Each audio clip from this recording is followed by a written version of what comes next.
Abhijeet Wahegaonkar, who's an orthopedic specialist at Jehangir Hospital, and he's also the head of surgery, head of hand surgery at the hospital. Today he'll be here with us, and he's going to discuss with us the importance of hands as well as an approach of hand surgery. Good afternoon, doctor. Good afternoon. How are you doing? I'm good, thank you. Good. How are you? Good, thank you. Okay. Doctor, what is the function of the hands and what is its importance? Sure. So as you would know, Albert Einstein once said that the hand is an extension of the human brain. And I think this sentence itself would highlight the importance of the hand. So whatever the brain thinks of, the hands will execute.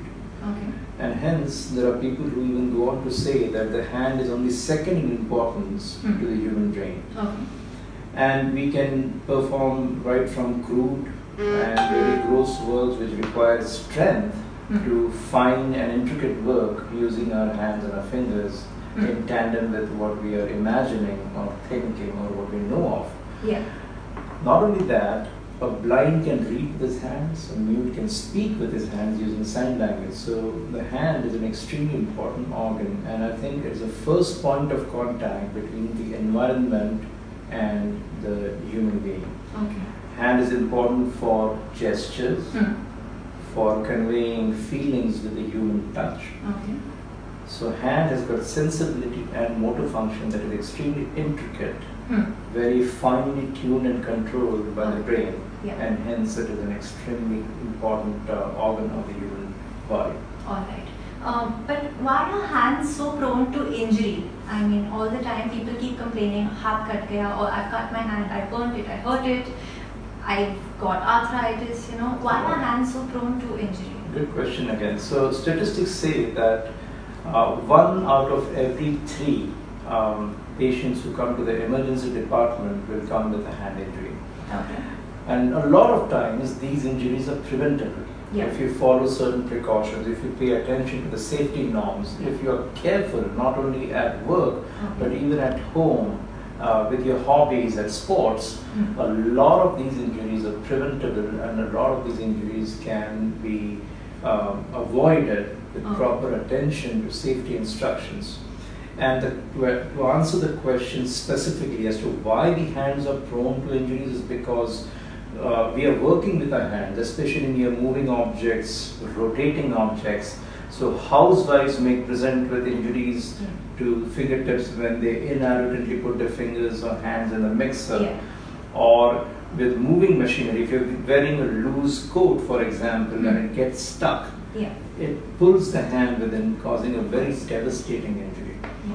And one has to also understand that hand injuries have a very high socio-economic burden on the society, as well as the patient's own family, without a doubt. So if the person is working, for example, in a machinery or an industry kind of a sector, an injury to the hand can jeopardize the entire family's income, can create a lot of problems for the patient. So yes, so that is why we see that injuries are so frequent because of carelessness, lack of attention to safety norms and instructions as such.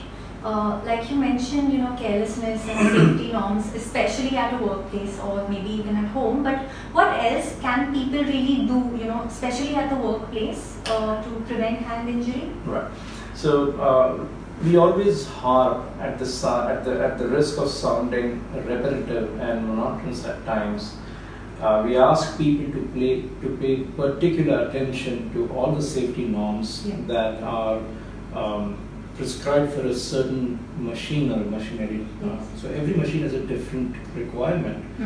Training, attention to details, attention to safety norms, avoiding fatigue, carelessness and callousness at work, diverting your attention. We find that most of the injuries occur towards dawn or maybe towards late dusk because people are fatigued.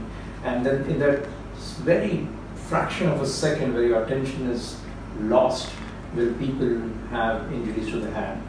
When it comes to sports, warming up, stretching out, and again using protective gloves if they are required. in your home, for example, we see children with jammed fingers or crushed fingers, which may be avoided if the child is supervised while the child is at play. Yes. Keeping all your doors and your drawers locked, for example, because children are curious. They try to open the doors and then their fingers get jammed in. Yes. Housewives and homemakers may keep all their electronic equipment away from harm's way, and that way they can probably avoid injuries to the hand. Thank you so much. But what are the kind of hand injuries that people most often come to you with? Sure. So hand injuries, they form not a very big part of what we do as hand surgeons. So Okay. that brings perhaps a question to our mind as to who a hand surgeon is, right? Yes. So hand surgeons are either orthopedic or plastic surgeons with a specialized training in hand surgery, and it's often a very arduous and a very long training that we undergo.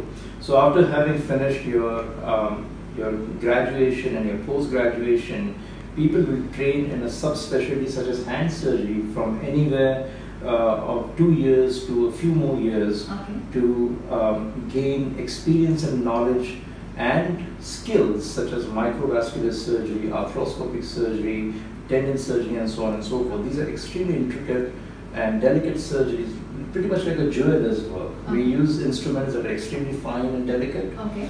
We operate under the microscope using threads and sutures that are otherwise not visible to the naked eye. All right. And we have to undergo long training because the work is such. Okay.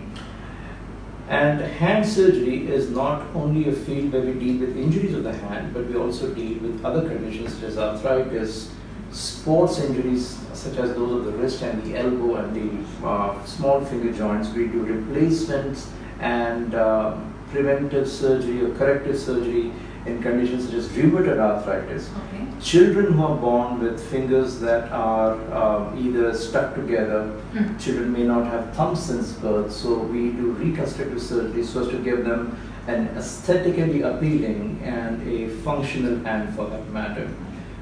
Adults and children who have paralysis of the upper limb and the hand, we do restorative or reconstructive surgery to provide function to the hand. Okay. And also, we operate upon people who have scars and all these kinds of. So that's the field. It's a very vast and It's very vast. interesting and challenging field of orthopedics or plastic surgery. And then injuries. Coming to your question about the injuries, the kind of injuries that we see are anywhere from just a small jam finger. You're hammering a nail at home and the hammer would hit your finger and you get a black nail. So that's a hematoma that forms underneath the nail. Or it could be a jammed finger or a sprained finger. Or it could be a chopped off finger where the finger is completely chopped off, the hand is chopped off due to either a sharp object, a crush injury, a motor vehicle accident leading to loss of soft tissue skin and a crush injury resulting from it. So it could be just a simple sprain or maybe a fracture to a very complex and a very, very devastating injury. All right. And I hope I'm not being too long with my answer, No, but that's fine. what I would also want to bring out is that these injuries are very gory because they're obvious. Your hands are so obvious, so you're looking at the hands, they can be very gory.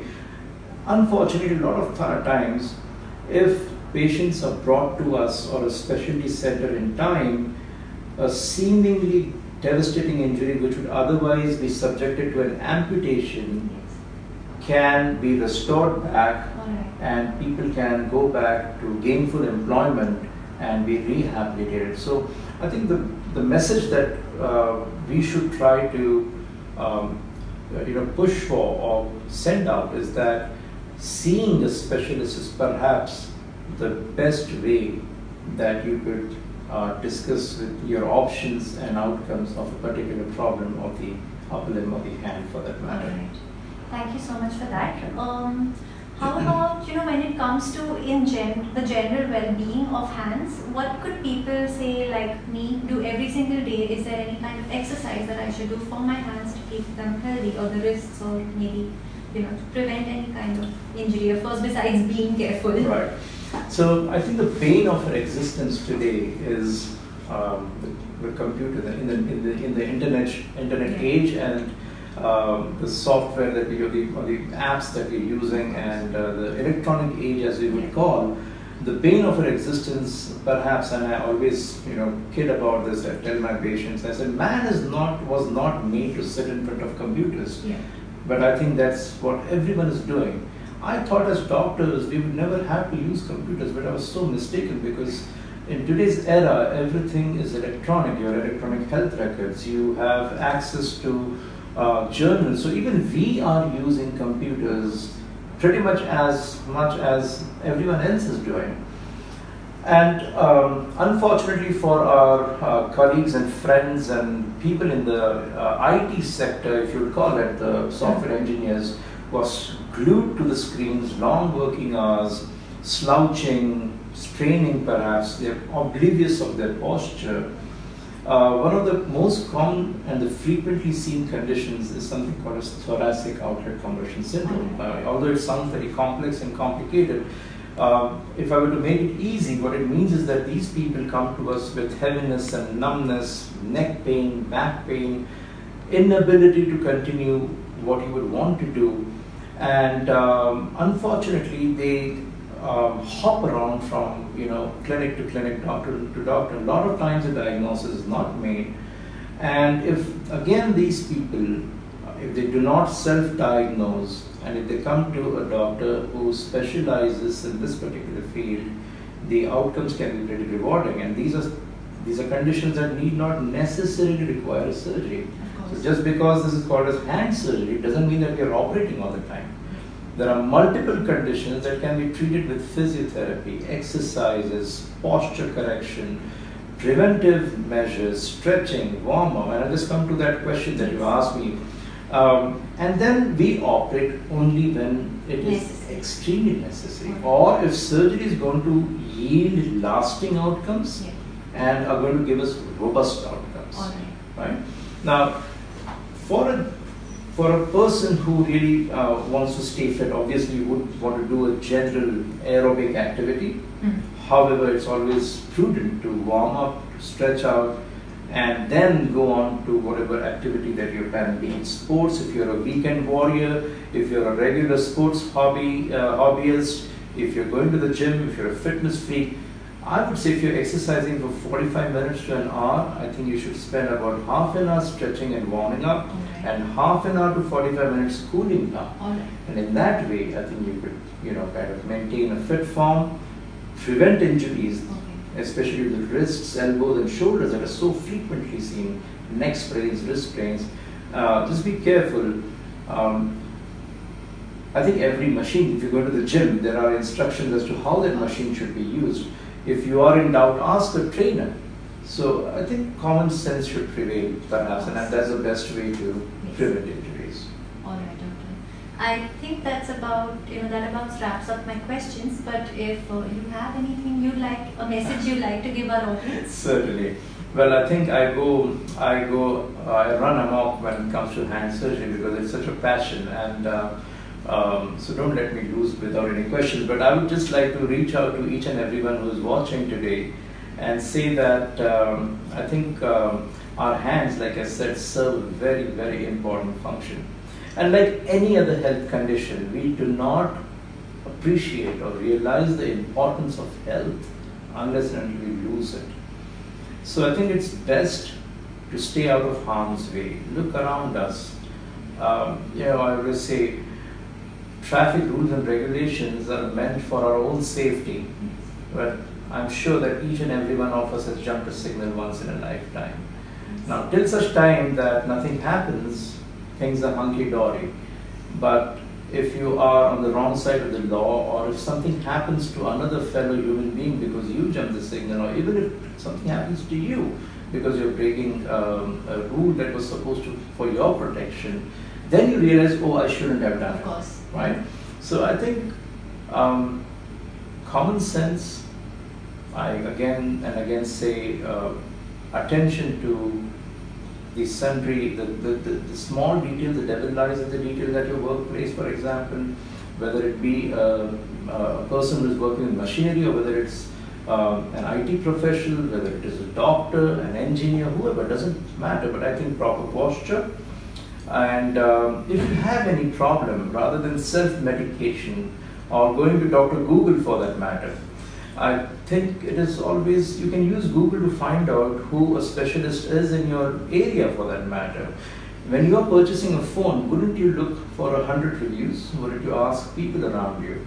So if you have a condition that is affecting your hand or your upper limb, know that there are some specialists called as hand surgeons or hand specialists who specialize only in the care and management of upper extremity problems. So please use Google to look around to find out who specialists are, rather than looking at your problem, trying to self-diagnose and self-treat. Reach out to them. They'll be more than happy to help you. And to everyone who's out there watching this, thank you so much for joining in, and especially to you lovely ladies, thank you so much, and especially for helping us reach out to the public.